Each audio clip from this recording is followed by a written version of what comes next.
All right, what's up, everybody? Welcome back to the Glass Less Traveled. My name is Mike, certified bourbon steward and founder of the Fox Valley Whiskey Society. Today we got Bill Welter with Journeyman Distillery up in Three Oaks, Michigan. Bill, thanks for joining us. Thanks for having some bourbon with us. How you doing during this whole quarantine? Yeah, I'm doing well. Thanks, Michael. Appreciate the opportunity to sit down and talk with you for a bit and sip a little whiskey. And yeah, I guess this is what we do now. We get out, we get online. I feel like I've done this more than before the quarantine, having actual human contact with anybody at all. I feel like I've done this more than real human contact. Yeah, we miss people here at Journeyman. Yeah, I bet. We look forward to seeing the restaurant full again and people walking down the halls and well, hopefully this whole thing ends, sooner rather than later. Hopefully it doesn't end, prematurely too abruptly, and then people go back and, the next thing you know, more people are getting sick. But, hopefully there's an end in sight for this thing, because it's hurting a lot of people.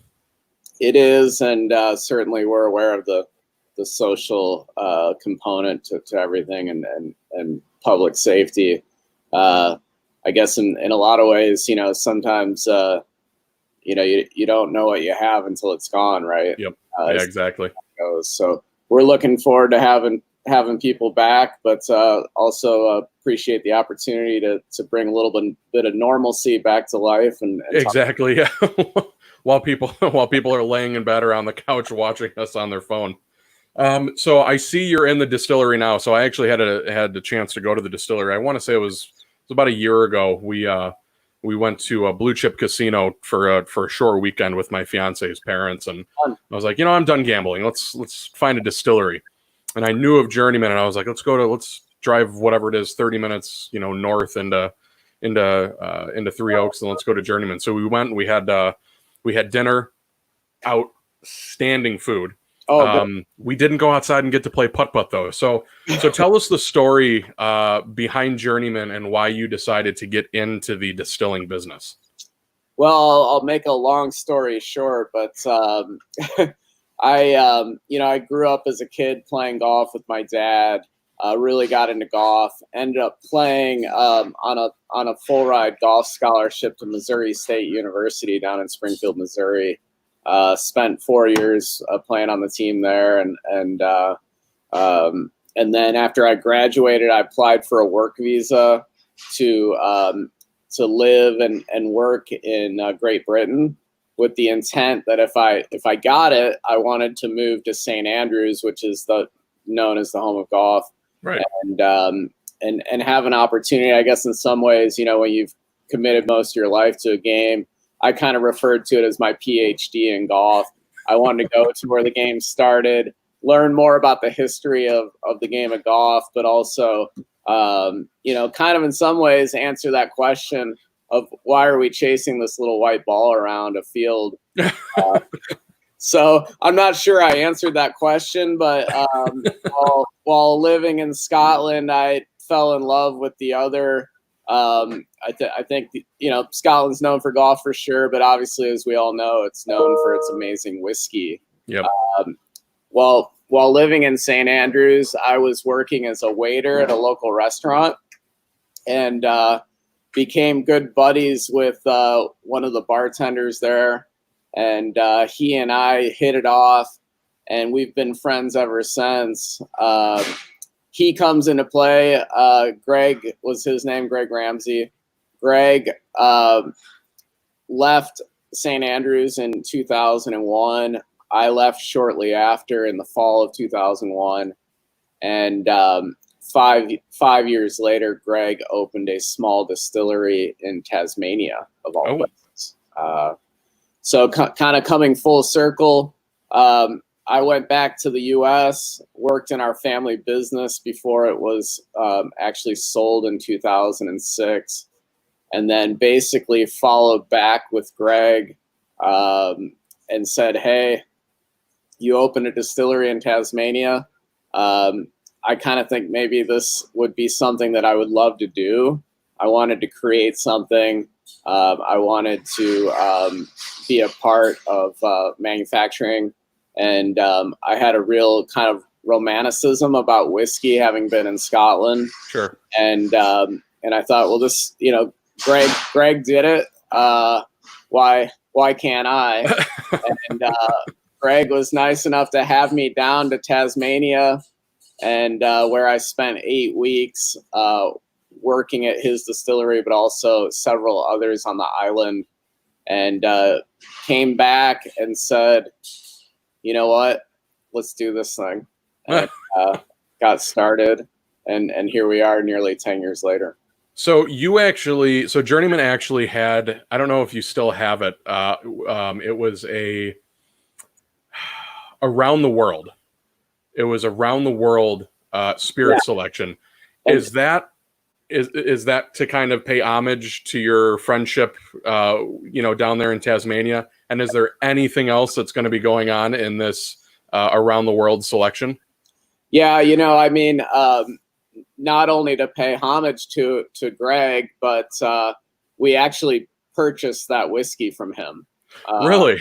So it was actually a product that so he got into the whiskey business in 2006, building a small distillery.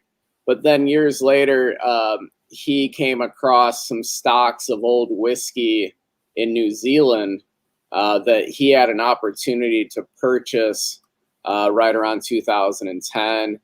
And I said to him, hey, our business model is we want to make everything, Sure. Grain to bottle, no sourcing of whiskey. We want to be known for making our own products from day one. But I said, it'd be really cool to kind of create this around the world series, we called it, where we might import whiskey from somewhere around the country or around the world. And maybe, we had grand visions of doing that every year. And then, then we started getting into the restaurant business, the event business, and so on and so Sure. forth. And in some ways, you only have so much time and energy. So we ended up just doing that one around the world with Greg. And it was a 15-year-old New Zealand whiskey that Greg had bought and that we proudly sold here on site at Journeyman. So regarding your, you had mentioned that, your portfolio that you have there at Journeyman. Whereas many craft distilleries may only make a couple of products, namely vodka, gin, and maybe a bourbon or a rye, you have 24 different expressions of whiskey, bourbon, vodka, rum, gin, brandy, limoncello, liqueur, and even a jalapeno spirit. Getting into this, did you always know that you wanted to have this kind of grandiose plan and this big portfolio for people to choose from? Or was it just one of those things like, hey, you know what, let's just keep making? Michael, is it really 24? I can't believe it. Are we? I think it's 20. I did my research the other day, and I want to say it's 24. Yeah. I would say that the whole thing started with whiskey, being in Scotland, really getting into single malt, and then coming back. But as a small distiller, as a craft distiller, if you will, we all know quite quickly the capital requirements it takes to put whiskey in barrel. Mm-hmm. And of course, everyone knows the business model. You're making your gin and your vodkas and your rums to help kind of feed that whiskey whiskey habit. So, and then I would say twofold. In Michigan, we're fortunate in that we can have a bar. I know you've been to the restaurant, as you mentioned, and we are allowed to sell on site anything that we make. Mm-hmm. So, we're not allowed to sell other products not manufactured by Journeyman. So in a lot of ways, the way the law was written, it really emphasizes creativity, but also in the sense that, if you have a bar, you want to try and service as many people's desires as you can. So Sure.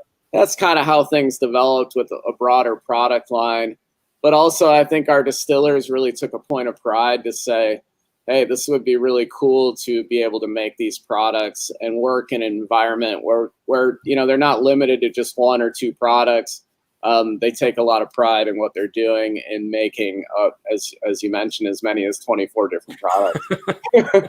So with a portfolio as diverse as yours, you obviously have several different mash bills, especially for your whiskeys. And a part of that process is obviously the tasting and the blending.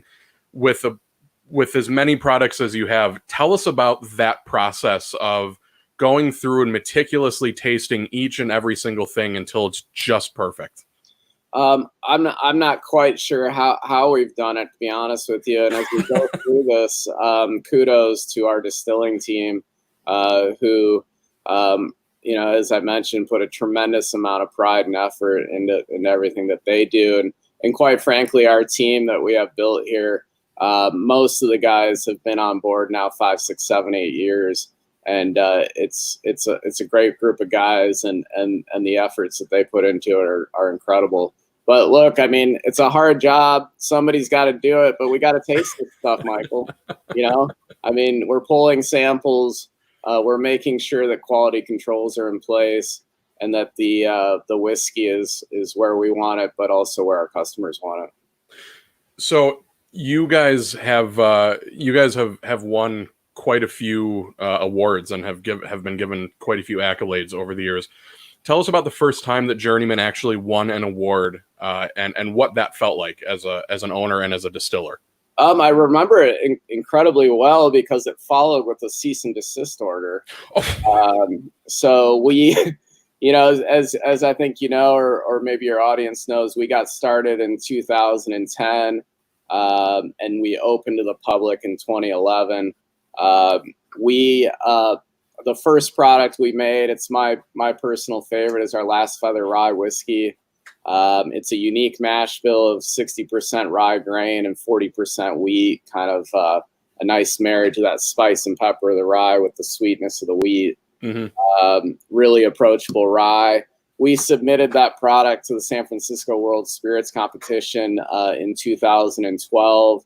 And we won a gold medal for it, and that was the only product we submitted, and we were incredibly proud of our work there. And I suppose as an entrepreneur, a lot of times you're always looking forward, but in some ways, this time has allowed me to reflect, like we are now, on some of the successes that we have had, and kind of reliving that was an incredible moment, and kind of a feeling of, wow, some independent experts blind tasted this and felt like the product quality was high enough for a gold medal. So I can tell you that there were a lot of high fives and just a feeling of, quite frankly, wow, we might be able to make it as a business, because in 2012, that was kind of when craft distilling was starting to become, more mainstream. And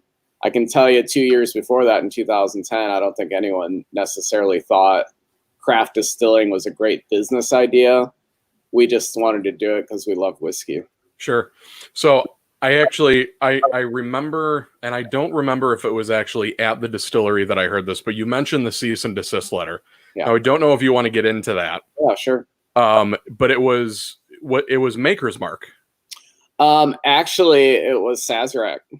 Okay, it was. Oh, really? Was that? Did it? So was it something to do with the wax seal? No. Now that I say that, I'm confusing myself. So the Last Feather Rye was not the first cease and desist. So there's more. More. Well, I guess let's dive into trademark issues. So the first product we wanted to release at Journeyman was an unaged rye whiskey. Okay. And so we had created a label, and, not unlike many distillers, the distiller oftentimes will use their own name to name the product. So I thought, my name is Bill. My given name is William. My middle initial is R, and my last name is Welter. So I thought, let's keep in tradition with distilleries, and let's name this unaged rye whiskey W.R. Welter. I see where you're going with this. So this was our first cease and desist, and this was from Sazerac Company, right? Who I have incredible reverence for. I think it's some of the best whiskey in the world. And you can imagine my excitement when I thought, oh, I got a letter from Sazerac Company, only to further read the letter that it was actually a cease and desist, stating that they felt that my name, W.R. Welter, was too similar to W.L. Weller, right? One of my favorite whiskeys, and unfortunately, they suggested also kindly that maybe it wouldn't be a good idea for me to move forward using that name. Sure. As a startup whiskey distillery, we'd never even sold a bottle of it. So I said, what are we going to do here? Are we going to fight this thing? We don't even know if we're going to make it till next month as a business, or do we just, create a new label? So sure. As it went, we had to drop the name Welter, and the product now is just called WR Whiskey, and that's the story of Sazerac Company and Journeyman. Sure. The rye story from San Francisco, I'd say no less than 2 weeks after receiving that gold medal at San Francisco World Spirits Competition, we received a cease and desist from Constellation Brands, who, as we know, is a multi-billion-dollar company that owns the rights to Ravenswood wine, which is a popular wine product that's been known around the world, I'd say. Well, it turns out that they had a trademark on the name Ravenswood in the alcohol category since 1972, predating my birth. So we unfortunately lost that battle as well, and without really putting up a fight, and had to change the name of our rye at that point in time. I swear we're looking up names now. What hasn't been used? Well, it's getting tough in a way. Right. So Aaron Miller from YouTube asked, can you speak to what it takes to maintain consistency in taste for an aged product? I think that's a pretty interesting question, because not a lot of people know what it takes to, especially when you're talking about an aged whiskey or rye, how you go about tasting for consistency so that, from this day until this day, it tastes exactly the same. What does it take to do that? I mean, I think that's one of the challenges of a small distillery compared to some of the big guys. The consistency of the product is important for the customer, not unlike Jack Daniels or Jim Beam or Maker's Mark or any number of large companies. We want to maintain a level of consistency where the product that you might buy in Three Oaks, Michigan, or for instance, we sell in New Jersey, that product would have the same consistency. At the same time, I feel like craft distilling is given a little bit more of a leeway, that we aren't the McDonald's of the whiskey world, that creating an identical product from batch to batch at our level may not be possible. And I think in some ways those inconsistencies, as long as the product is good, the nuances of the whiskeys over time, I think that's actually what craft distilling is in many ways, where the expectations of Journeyman and many other craft distilleries, I don't think it's on the same level as a Jack Daniels. Sure. And those, I guess, not necessarily inconsistencies, but product variation over time, I think it actually should be celebrated in the sense that when you buy a bottle of Journeyman, the quality is there, but you might receive a slightly different experience each time. Sure. Now, don't get me wrong, we don't want to vary too far from what the core is, but people talk about terroir and seasons. We're growing a lot of our own grains for our products. The seasons are different. You're dealing with real life ingredients that grow, actually right out back just to the west of our distillery. Mm-hmm. But we use a lot of the same techniques that a lot of the big distilleries use.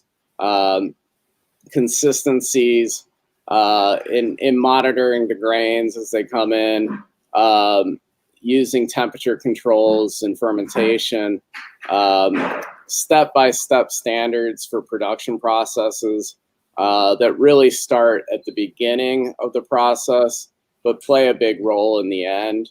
Consistencies in barrel sizes, and really just as we mentioned earlier in the podcast here, tasting the product as it comes off the still. Mm-hmm. I had a guy down in Kentucky that worked for one of the large distilleries, and he said good in is good out. And so when that stuff's coming off the still, we're using our own checks and balances to make sure that the whiskey is up to our standards before it even goes into the barrel. Sure. So one of the big stories in bourbon right now is that Buffalo Trace is releasing a kosher line of bourbon and rye. Journeyman is, of course, already certified organic kosher. Tell us about that process and what needs to happen, because I think there's a lot of confusion here as to what needs to happen for something to be certified as kosher. Kind of walk us through that process for those who might be unfamiliar with what's happening there. Ironically, I have a good friend that works at Sazerac, and I wish I had known him back in 2012, but he I read the Mark Brown email every day and saw that they released that. And my buddy sent me a note saying, pointing out, obviously. I'll also note that Sazerac company beat us to market, or actually we beat them to market. They had it in barrel before us, but we had our 4-grain whiskey out before those guys. Sure. But the kosher process, it's something that we believe in along with our organic certification, that it's a sign of quality.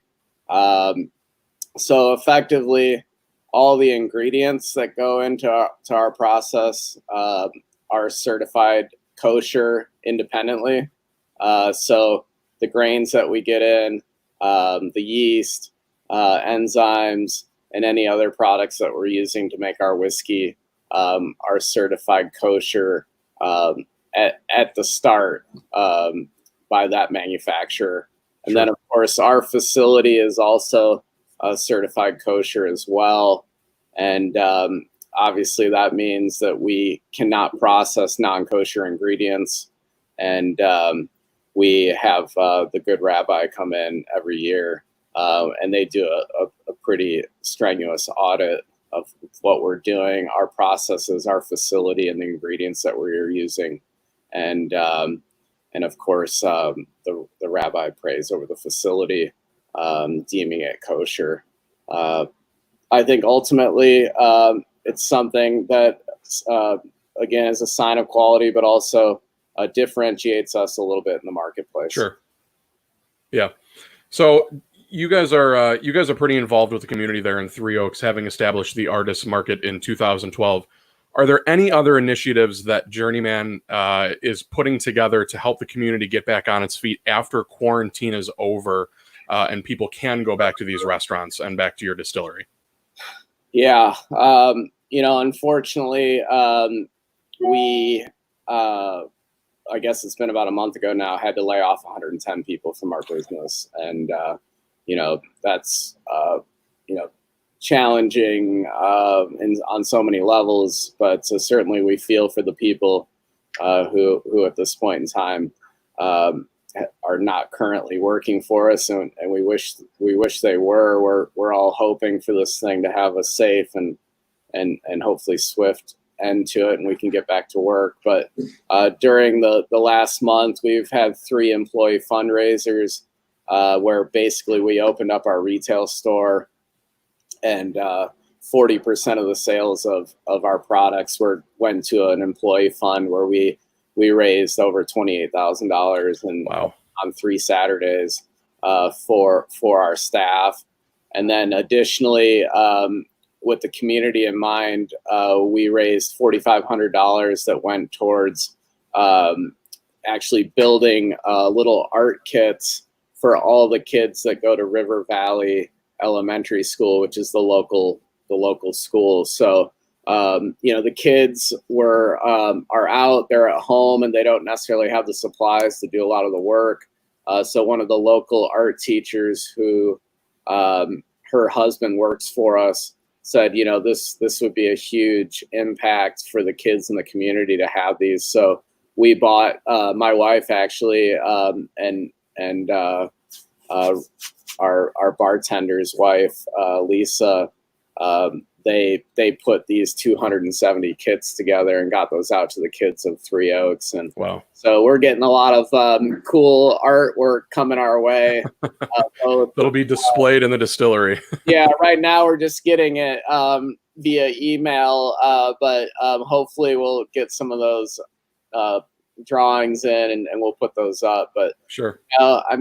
We're suffering for sure, the businesses, but at the same time, I just felt, and I think the people that are still here right now really felt strongly that there's people that are suffering more, and then what could we do to help assist our community and the people that work for us. Sure. That's awesome. That's absolutely incredible. We're starting to see that and hear that a lot more from the restaurant and brewery and distillery community. So that's really awesome that you guys are doing that.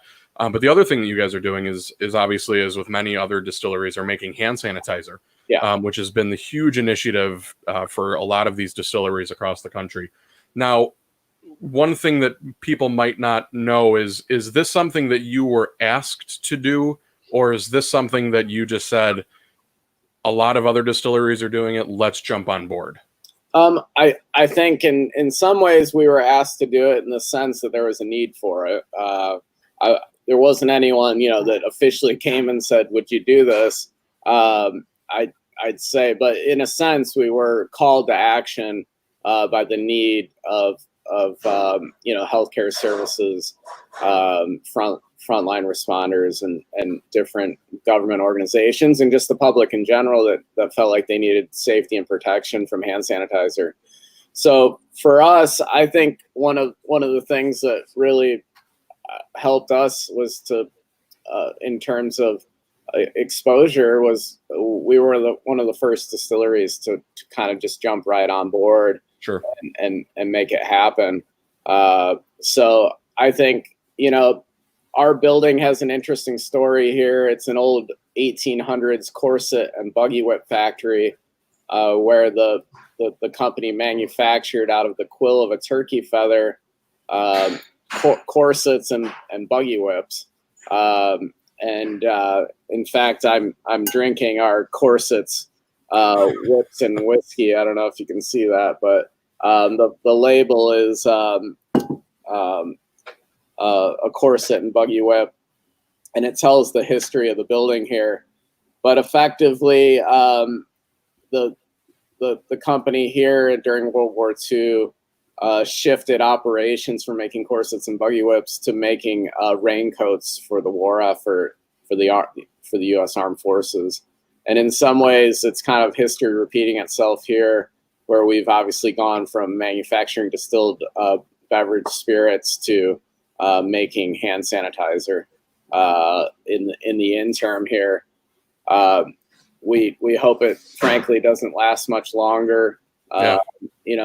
We undoubtedly, the big guys will be filling the need, we hope, and effectively making us, putting us back to making distilled spirits again. Sure. So you mentioned the building that you guys are in, which has an awesome history. You use that history in the names of a lot of your products, but also your golf background plays a role in some of your products. How does that golf background, how is that incorporated into the products that you guys sell? Well, for sure. We make a product called Silver Cross whiskey, and I know that you've had it yourself. Good. There you go. It's actually going to be one of the centerpieces for my wedding in a couple weeks. I put the lights in it. Congrats. Thank you. The Silver Cross was a medal given in the early days of the British Open, and in some ways it's my tribute to Scotland and my time there. It's a 4-grain whiskey. It's equal parts rye, wheat, corn, and malted barley. And we actually donate 1% of the sale of the Silver Cross whiskey to various golf-related organizations, 501c3s, such as the First Tee, which is basically a program that gets a lot of times inner city kids into playing golf and learning the game, but also, it provides people with a really strong background and understanding of sports and the positivities of those. And then there's the Evans Scholars in Illinois that we contribute to, which provides scholarships to caddies, and a couple of other small golf organizations that are basically charities. So, the game of golf has been so incredibly beneficial to my life, not only as a kid, but as an adult as well. And it was an opportunity for me to kind of give something back, but also pay tribute to my time in Scotland. Sure. So, and one of the fun things for those who haven't been to Journeyman, you guys have a little putt-putt course, or a little, I don't want to say course, but it is a course in a way. Play putt-putt out back.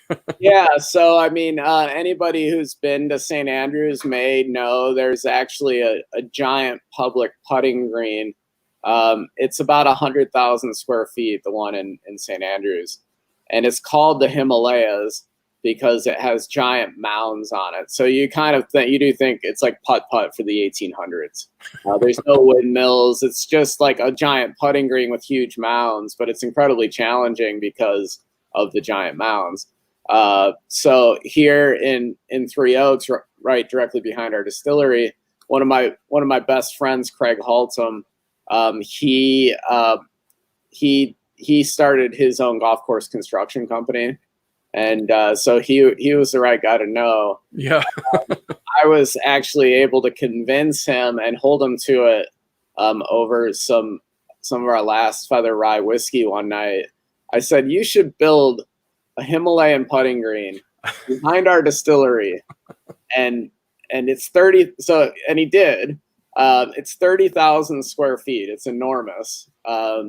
We believe it's the largest putting green in the world not affiliated with a golf course. Sure. So we maintain this thing every day. I mean, every single day there's work done on it, and it's an 18-hole putting course. So we actually have 18 cups and pins out there, and it's free for kids to play. So I consider it kind of like a park. Sure. But also it's kind of my, secret,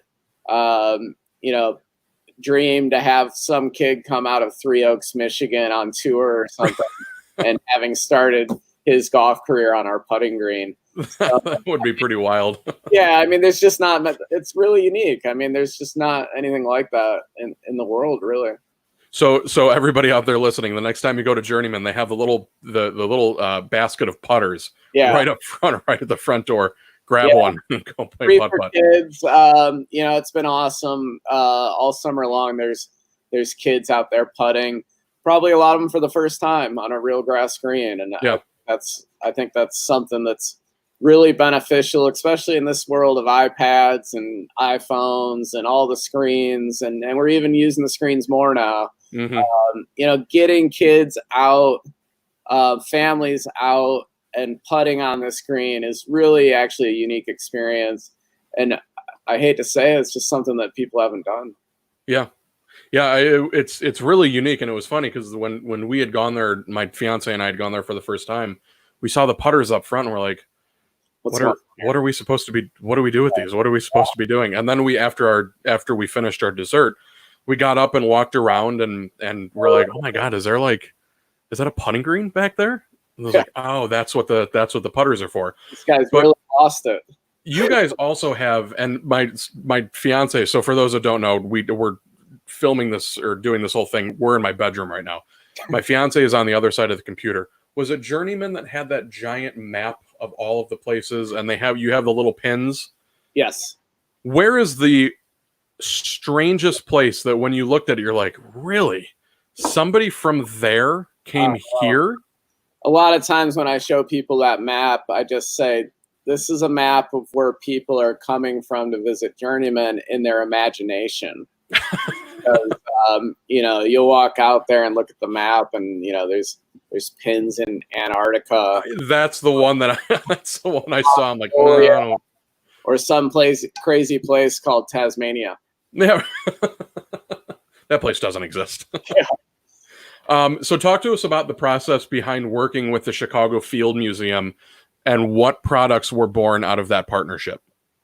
Honestly, just the experience of a lifetime. I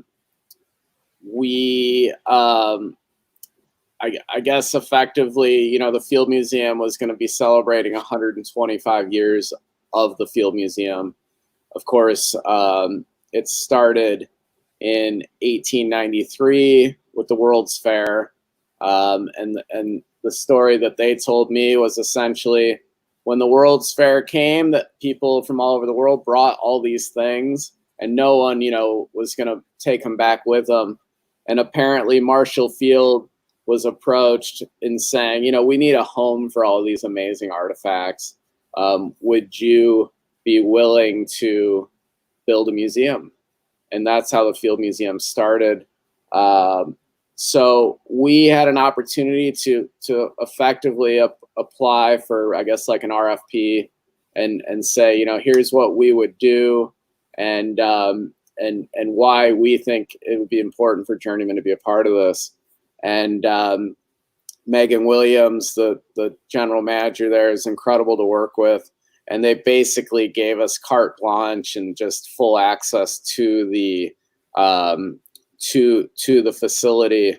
And I had the idea of utilizing the botany department and all of the different botanicals that they collected for the World's Fair, and in a way paid tribute to the 125 years of the Field Museum by utilizing that history and selecting botanicals that were brought in 1893 to Chicago and making a gin using those. And our lead distiller, Matt McLean, did an incredible job in working with me and working with the Field Museum to create that initial product. And the gin, the field gin, uses just an incredible variety of different botanicals that create just an incredibly well-balanced and unique gin that pays homage and tribute to 125 years of the Field Museum. And we followed that up with a vodka and a whiskey as well. Yeah, those are, and unfortunately, I haven't had the chance to try those products, but I'm pretty sure all of them are still available, at least at Binny's. But you guys also have some at the distillery, and you guys, I believe, are doing curbside. So if anybody wants to try any of the products, but you guys are pretty popular, pretty much everywhere down here. There's not many whiskey connoisseurs like myself that haven't heard or at least had something from Journeyman. So you guys put your first whiskey away in barrels nearly a decade ago. Are any of those barrels left, and are you planning anything special with them? Yeah, for a lot of people who maybe haven't heard this story, it's a great opportunity for me to tell it. But so we in 2010, I came back from Tasmania in February of 2010, and felt like I still needed more experience distilling. And I was aware that a distillery had opened in Chicago, of course, Koval. And I had reached out to Robert and said, hey, we're going to open a distillery in Michigan. Would you, effectively allow me to hang out at your place for a while and pick up some of your knowledge and experience on the still? And of course, for that experience, I got to pay them a little bit of money, and and quite frankly, Robert Sonnet and Mark, who's still there, were incredibly gracious, and I learned a lot from those guys during that period. So I also had an opportunity during that time frame to work with them in making a few mashes of rye. I wanted to always be able to say that I played a part in the making of that first batch. So I was on site making that rye whiskey with them. And then that is actually the only batch of whiskey that was ever made outside of Three Oaks. So we still have one barrel of that whiskey. So we have a 53-gallon barrel that was filled in August of 2010. And actually, frankly, I would say that is the oldest barrel of whiskey still in barrel made in Chicago. And since Prohibition. So we're still holding on to that last single barrel.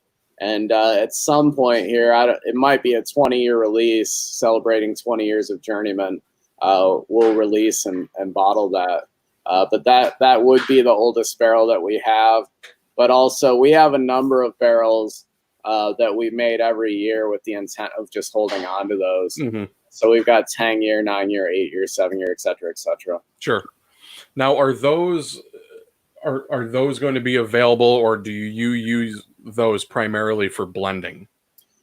We have not used them, and quite frankly, as you've already alluded to, we have 24 different products, so we're in a little bit of a pickle as to how to release something like that. But quite frankly, if it's a problem we can't solve, the whiskey's still in barrel, it's still getting older, yeah. And at some point in time, we'll release some kind of, whether it's like a distiller's cut or a distiller's reserve or a master reserve or whatever, some kind of specialty release of some of those older barrels. But no, we don't mix those into our regular stock. We're just holding on to them. In a way, it's kind of like an annuity for us, where it's like an insurance where I guess if a pandemic hits, we can. When would that ever happen? Yeah, like that would ever happen. So we've actually got those barrels kind of stored away, and obviously, presumably, they're becoming more valuable. Yeah. As the years go by. So one of the things that I've always been fascinated with is people's story, and everybody has that story of. I had my first beer with my grandfather. I had my first whiskey with my dad when I was, 12 years old or whatever. I remember my first whiskey and my first beer, but it always fascinates me, people in the industry, specifically brewers and distillers, how they got started. And you had mentioned, your trip to Scotland. Mm-hmm. Tell us about, though, that first sip of whiskey, whether people should know about it or not. Yeah. Specifically, if you've maybe got any family members listening that are like, oh, he shouldn't have been drinking, when he was 13. No, I mean, I wasn't a big drinker in high school, but there were a couple of occasions. And I remember my parents had a bar in the basement, and, they had Southern Comfort. Oh. And of course, we were just terribly sick after drinking all this stuff. Of course. And, you never want to drink it again. I've done so many tours here at Journeyman and heard so many stories that are similar. Usually it seems like it involves gin or tequila. Yeah, tequila. A lot of tequila. Yeah, for me, it was Southern Comfort, and I think maybe it was even 5 years ago. I said, I gotta try this stuff. I haven't had it since I was 16, and it was no, I never disparage anyone's favorite brands or anything, but I had the Southern Comfort. Now I know why I wasn't feeling so well. Yeah. You had the Southern Comfort, and then you'll never ever have it again after that. I don't even know what it is, honestly. It's a weird product. It's funny because I'm on a lot of these bourbon groups and these whiskey groups on Facebook, and Facebook tracks basically everything that you do. So I got an ad for Southern Comfort, and Southern Comfort themselves commented and said, that's one of the greatest whiskeys, or something about it being whiskey. And I'm thinking like, well, first of all, it's technically not whiskey. It's a neutral grain spirit that's flavored to taste like whiskey. And I directly commented to them, I'm like, you like, call it what it is. It's just a whiskey substitute is what it is. Yeah, so that you're right. It's not foray into whiskey, if you will. I don't, as you noted, I don't think it's a whiskey, but and then in Scotland, actually, I really got into Islay whiskeys just right out of the gate. You hear a lot of people say that you should start maybe with Speyside or something a little softer, sweeter, spicier, and the robustness and the smoke and everything about the Islay whiskeys are what really captivated me. So that was kind of my, in college, that's probably what I learned more about whiskey in Scotland than anything, was just like a true reverence. People had a tremendous respect for the product. It was part of their lifeblood. They just had an incredible reverence. And I oftentimes tell people, if you haven't been to Scotland, I'm like, well, imagine, the state of Illinois, for instance, and there's 150 of the best distilleries in the entire world sitting in that state, and the state is an island. Right. It's just like, whiskey, water of life. I mean, it's just, and having gone to college and you go to parties and stuff, and whiskey was more like a vehicle for inebriation. Don't get me wrong, in Scotland it's still that same vehicle, right? But it seemed like they had just a tremendous appreciation for it, which was truly lacking in my experiences prior to that. So for anybody listening out there, obviously this is a live stream, so if anybody does have any questions for Bill, please feel free. We got about 12 minutes here. So Bill, one of the things that I heard was, and I don't remember where I heard this or if it was just kind of like in passing, but I heard that Journeyman is moving. We're maintaining our location here in Three Oaks as our primary production facility, the restaurant, the event spaces. Nothing's going to change in Three Oaks. But we have a possibility, an opportunity to maybe open a second location in my hometown of Valparaiso, Indiana. Okay. Actually, initially I wanted to open Journeyman in Northwest Indiana. I grew up there, and of course in 2010, as I quickly found out, the laws in Indiana did not allow for craft distilling. So in many ways, I was fortunate in the sense that I was so close to Michigan here. At that time, their laws were more progressive and allowed for craft distilling to happen. So we opened our distillery, and thankfully right here in Three Oaks, it's been an amazing ride. We love the town. We live in Three Oaks. It's just an amazing community, and so proud and happy to be here. But of course, there's an old factory building in Valparaiso that we may have an opportunity to open another location. in which we might do something similar to what we've done here in Three Oaks.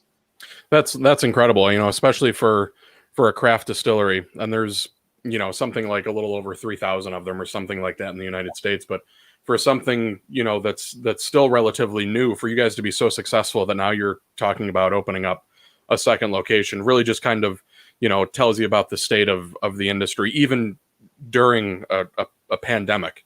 That you guys are opening, have the opportunity to open up a second location is awesome. So what my buddy Dan Greisen, who actually I operate the Fox Valley Whiskey Society with, he commented on YouTube. You mentioned Islay whiskeys, and he is a huge Scotch fan, specifically of the Islay region. What is your go-to favorite Islay Scotch? I mean, for me, it's Lefroy. Nice. But frankly, I can't go wrong. I love the smoky, peaty flavor profile, and in a lot of ways, you feel like you can just taste the salt of the ocean when you're drinking those whiskeys. Mm-hmm. I had a chance when I lived in Scotland in 2000 and 2001 to go to the island and visit some of those distilleries, and it just left a huge impression on me. One, it's damn near impossible to get there, so you truly appreciate it when you arrive. Right. But then the whiskey itself truly stands out like no other. In fact, to the point where my wife and we have a 7-year-old daughter, and we named her Isla. Really? Yeah. So she, Isla was born in 2012, and one of our number one missions and goals with our business is for it to be a multi-generational, family-owned and operated business. Sure. So I guess in some ways we're pushing her into the industry by naming her Isla. At the same time, I want to give a shout out to Marty Duffy at Glencairn for his support in connecting us here today, but also the work that he's done in the whiskey industry with Glencairn, and he's been a huge mentor of mine, and he's been very sweet on Isla as well. When she was born, Marty got her a little woolen blanket from Isla. And, I think he's Marty is Isla's number one fan outside. Of family, so. Marty did actually. He connected us. So Marty's he's been a member of the Fox Valley Whiskey Society for a little while now, and he sent me a message and he goes, you should get in touch with Bill over at Journeyman. But I'm actually getting on doing this with Marty next week. And I'm kind of excited because I hear he's got some stories. The man is amazing. He's a story a minute, and I don't think you. And Dan Grayson, let's get together, and I'd love to try your favorite Islay whiskey. You should, we posted, and Dan, I know you're watching right now. I know you're probably just sitting either in your basement or in your living room. If you can, post a picture of your collection to the Fox Valley Whiskey Society again, so that we can show Bill what kind of collection he has. I think you would. I don't know if it's concerning or if it's impressive. It's kind of a little bit of both, Speaking of your relationship with Scotland and with Islay whiskeys, you're seeing a lot more in the craft distillery world, people using these pot stills and using malted barley. Do you guys have, does Journeyman have any plans to do something kind of like an Opadon Smoke and See, where they have, that smoky flavor to it, and some of the, like Corsair or some of the micro distilleries down south? Do you guys have anything in the works where you're like, let's kind of try out something that's a little bit more like Scotch? Yeah, I mean, we've created our own Islay whiskey, if you will, and not to be sacrilegious, it's made right here in Michigan, but we worked with Baird's to create a smoked malt grain, and we started doing that 5 years ago. So our smoked single malt or Isla style whiskey has been in barrel for 4 years now, and we're looking to at least get that up to 5 years, maybe a little bit longer before we release that. But needless to say, I'm just like, every time we distill it, I'm down there in the distillery, making sure some of those samples get taken, and not to toot our own horn, but I think it's some of our best stuff, and it hasn't been released yet. So certainly, Michael, if you're out that way, or Dan, or some of the folks from the Whiskey Club, if you're in Three Oaks, let me know, and we'll pull some samples of that smoky single malt whiskey that we have in barrel right now. Yeah, when this whole thing is over, we're when we're able to leave the house again and Right. go about. My fiance has already said multiple times, I can't wait to go back to Journeyman. Yeah. It's the only thing she's been talking about. Oh, So next time we're out that way, we'll give you a call. Jim Brennan, hi Jim, long time no see or long time no talk. He's been one of our group members really since the very beginning. He's a big wine guy, kind of making his way into the whiskey world. He wants to know if you are considering producing anything with a barrel finish, like a port finish or a brandy finish, and if so, what have you considered in that line? We have another cool project that we're working on. So we have a family farm, and it's been in our family since the early 1940s, and we converted that to certified organic and kosher field. It's about 90 acres, and we've been growing grain on that. In 2014, the harvest was our first harvest, and it was rye, and we had Breese malt that rye. So it's a malted rye, and we had actually that year taken all of our production team to Scotland on a week-long trip to get around and see a lot of the distilleries and experience Scotland. And we had visited George Grant at Glenfarclas, which is some of the most amazing whiskey in the world. And George Grant was just crazy, over the top, amazing, just so generous with his time and his whiskey. Short story, we walked into one of his barrel houses, and we walk in, and there's a bunch of barrels from like the 50s and 60s, and we're like, oh, it's cool that he even showed us these. And then he goes and gets a whiskey thief, and he opens up these barrels, and we're drinking whiskey that is 60 years old, and no doubt worth probably thousands of dollars an ounce. And he's just sharing this whiskey with us. I mean, I've never experienced anything like it in my life. Not only was the whiskey amazing, but the experience was like no other. But with that said, we were incredibly influenced by George and the sherry butts that they were using there at Glenfarclas. So we came back, and this malted rye that we grew on the farm, we distilled it, and we put it in two barrels, one new American white oak barrels, and then the other was sherry butts. So while it's not technically a finish, we've got this same malted rye sitting in two different style of barrels. And I think when we want to age those for 10 years. So those first went down in 15. So we got another 5 years to go. But I think that'll be like an amazing comparison of the two different style of woods. Oh, absolutely. Really great whiskeys. But to answer James's question, we have a very, very small release of about 375 milliliter bottles of a product we call Kissing Cousins, which it's our Featherbone bourbon that we finish in DeBlanc Winery. DeBlanc is in Baroda, Cabernet barrels.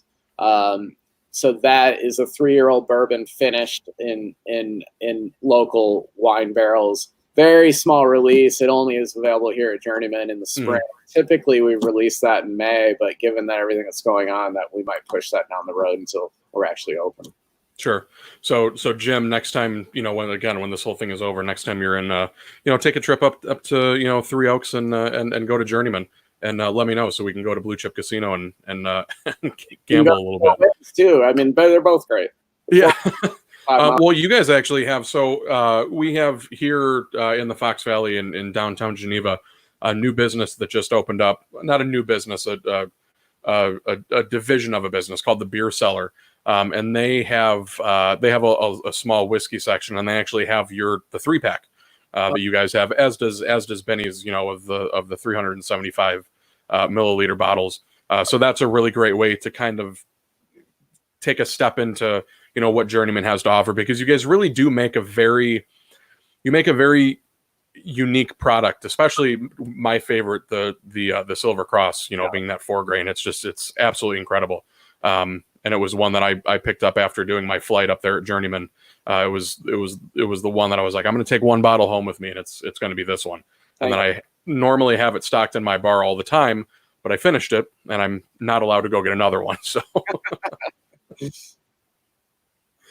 and then we have on here, so Dan and Maggie Orlando, so they own a company called DJO Signs and Such, and they make signage, they make furniture. They made, I don't know if you can see it from here, but this is our wedding gift from them.